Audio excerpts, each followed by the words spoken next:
রাত থাকে না। অমাবস্যার রাতের অন্ধকার কৃষ্ণ ঘন এই রাতের শেষে পূর্ব দিগন্ত আলোকিত হয়ে সূর্য উদ্ভাসিত হয়ে যায়। মেঘে ঢাকা আকাশ, মনে হয় কুয়াশায় আর সূর্য দেখা যাবে না। এরপরে আল্লাহ তাআলা কুয়াশার মেঘের মধ্য থেকে সূর্যের আলো দিয়ে পৃথিবীকে উদ্ভাসিত করে দেন।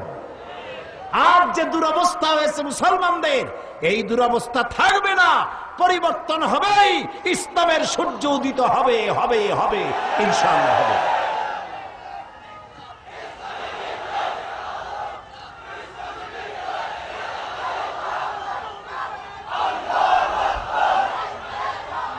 প্রিয় ভাই সব, প্রিয় ভাই সব,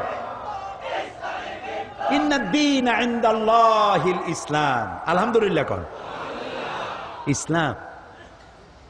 আমার জন্ম সার্থক, আমাদের সকলের জীবন সার্থক যে ইসলামের মধ্যে পয়দা আল্লাহ করছেন। বলি আমিন। সবাই বলেন আলী আমিন, বলেন আলহামদুলিল্লাহি রাব্বিল আলামিন। সমস্ত প্রশংসা আল্লাহ তাআলা। লাকাল হামদু বিল ঈমান, বলেন লাকাল হামদু বিল ঈমান ওয়া লাকাল হামদু বিল কুরআন ওয়া লাকাল হামদু বিল ইসলাম। ইসলামের জন্য আমাদের জীবন ধন্য হয়ে গেছে। ভুল করেছি আমরা এক জায়গায়, বলবো এক জায়গায় না, 3 জায়গায় ভুল করেছি। কয় জায়গায়? 3 জায়গায়। বুঝতে কষ্ট হচ্ছে না তো? 1 নম্বরে ভুল করেছি, ইসলামকে মনে করেছি একটা ধর্ম। হিন্দু, খ্রিস্টান, বৌদ্ধ, ইহুদি বিভিন্ন ধর্ম যেমন, ইসলামকে ঠিক তেমন একটা ধর্ম মনে করেছি। 1। 2 নম্বরের ভুল করেছি, কোরআন শরীফকে বেদ, বাইবেল, গীতা, ত্রিপিটক, জিন্দাবিস্তা ইত্যাদি ধর্মগ্রন্থের মতো শুধুমাত্র একখানা ধর্মগ্রন্থ মনে করেছি। 3 নম্বরে ভুল করেছি, নবী করিম সাল্লাল্লাহু আলাইহি ওয়াসাল্লামকে শুধুমাত্র একজন ধর্মীয় নেতা মনে করেছি। এই 3টি গ্রেট মিস্টেক, 3টি শ্রেষ্ঠ ভুল, বড় ভুল, যে ভুলের খেসারত গোটা জাতিকে আরো কতকাল দিতে হবে আল্লাহ তাআলা ভালো জানেন। আল্লাহ আমাদের মাফ করুন, আমরা বলি আমিন।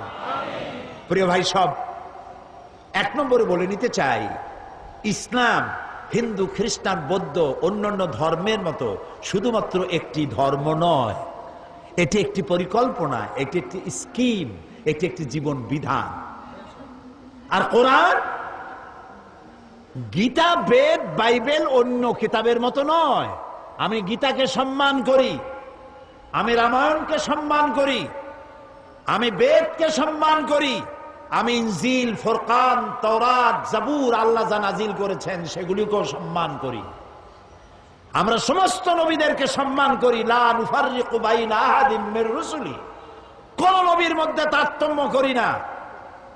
আমরা ঈসা আলাইহিস সালামকে সম্মান করি, সুবহানাল্লাহ। ঈসা আলাইহিস সালামের মাকে সম্মান করি। কিন্তু তোমরা সম্মান করতে জানলা না।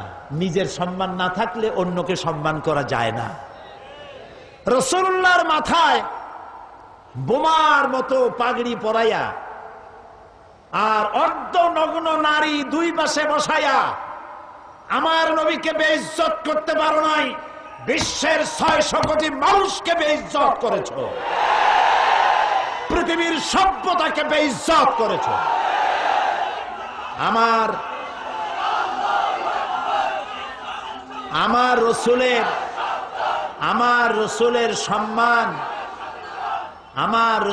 সম্মান কচু পাতার পানি নয়, কলা পাতার পানি নয়। আমার রসুলের সম্মান হিমালয়ের পাহাড় সমান না। আমার রসুলের মর্যাদা আকাশ সমান না। আমার রসুলের মর্যাদা আল্লাহর আরশের সমান। আল্লাহর আরশ পর্যন্ত, আল্লাহর আরশে এই পৃথিবীর কোন মানুষকে আল্লাহ তাআলা দাওয়াত দেন নাই, আমার রসুলকে দাওয়াত দিয়েছে। কাজী তাকে অমর্যাদা তোমরা করতে পারবে না, নিজেদেরকে অমর্যাদা করেছো। এ বিষয়ে আমি পরে কথা বলবো ইনশাআল্লাহ। এখন যেটা বলতে চাই, ইসলাম এটি একটি পূর্ণাঙ্গ জীবন ব্যবস্থা। আমি আগেই বলেছি, এটি শুধু নামাজ, রোজা, হজ, যাকাত নয়, এটি একটি জীবন ব্যবস্থা। দেখুন, নবী করিম সাল্লাল্লাহু আলাইহি ওয়াসাল্লাম যখন হেরা পাহাড় থেকে নামলেন, তিনি তখন একটা দাওয়াত দিয়েছিলেন, ইয়া আইয়ুহান নাস কুলু, কি কন্ত, লা ইলাহা ইল্লাল্লাহ তুফলিহু। কি মজার কালেমা, আলহামদুলিল্লাহ। মুক্তির জন্য তোমরা এটা ঘোষণা দাও। নবী করিম সাল্লাল্লাহু আলাইহি ওয়াসাল্লাম এই ঘোষণার পর শান্তিতে থাকতে পারেন নাই, সাহাবায়ে কেরাম অত্যাচারিত হয়েছে। বুখারী শরীফের হাদিস, ওয়ান খাব্বাব বিন আরিত রাদিয়াল্লাহু তাআলা আনহু আন্নাহু قال শাকাউনা ইলা রাসূলিল্লাহি সাল্লাল্লাহু আলাইহি ওয়াসাল্লাম ওয়া হুয়া মুতাওয়াসসাদুন বুরদাতুন লাহু ফি জিল্লিল কাবা। হযরতে খাব্বাব বলেন, আমরা নবী করিম সাল্লাল্লাহু আলাইহি ওয়াসাল্লামের কাছে গেলাম, গিয়ে দেখি নবীজি কাবা শরীফের ছায়ায় চাদর মুড়ি দিয়ে আরাম ফরমাচ্ছেন। আমরা পাশে গিয়ে বললাম, আলা তাদউ লানা আলা তাস্তানসিরু লানা ইয়া রাসূলুল্লাহ, হে রাসূল, আপনি কি আমাদের জন্য দোয়া করবেন না? আপনি কি আল্লাহর সাহায্য আমাদের জন্য কামনা করবেন না?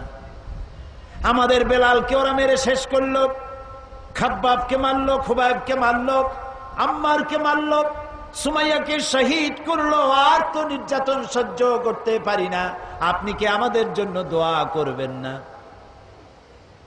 নবীজি উঠে বসলেন, বললেন, ও খাব্বাব, তোমাদের আগে এই পৃথিবীতে যারাই দ্বীনের দাওয়াত দিয়েছেন, ইসলামের দাওয়াত যারাই দিয়েছেন। আচ্ছা ভাই, আরেকটা কথা বলি, কোন কোন বইতে লেখা আছে ইসলামের প্রবর্তক মুহাম্মদ সাল্লাল্লাহু আলাইহি ওয়াসাল্লাম। এই কথাটা কিন্তু ঠিক না। ইসলামের প্রবর্তক আল্লাহ তাআলা। ইসলাম কার? কিছু লোক আছে বেয়াদব, এদেরকে বেয়াদব ছাড়া আমি আর কিছু বলতে পারি না। তারা বলে মওদুদির ইসলাম, বাগদাদের ইসলাম, অমুক জায়গার ইসলাম, তমুক জায়গার ইসলাম। এই জাতীয় কথা যারা বলে তারা বেয়াদব। ইসলাম তো মুহাম্মদ রাসূলুল্লাহ সাল্লাল্লাহু আলাইহি ওয়াসাল্লামের নয়। ইসলাম হচ্ছে কার? চিল্লায় বলেন।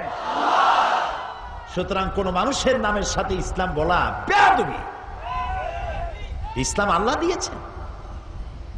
নবী করিম সাল্লাল্লাহু আলাইহি ওয়াসাল্লাম বলেছেন, খাব্বাব, তোমাদের আগে এই ইসলামের দাওয়াত নিয়ে যারাই আসছেন, প্রত্যেক নবীর সাথে তার সাথীদের সাথে এই জাতীয় ব্যবহার হয়েছে।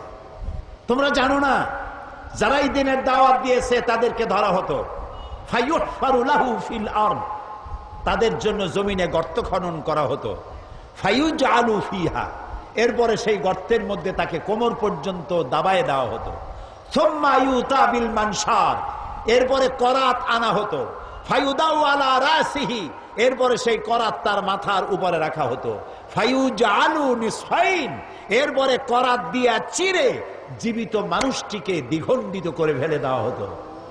মা ইয়াসুদ্দুহু যালিকা আন দীনিহি, এত কষ্ট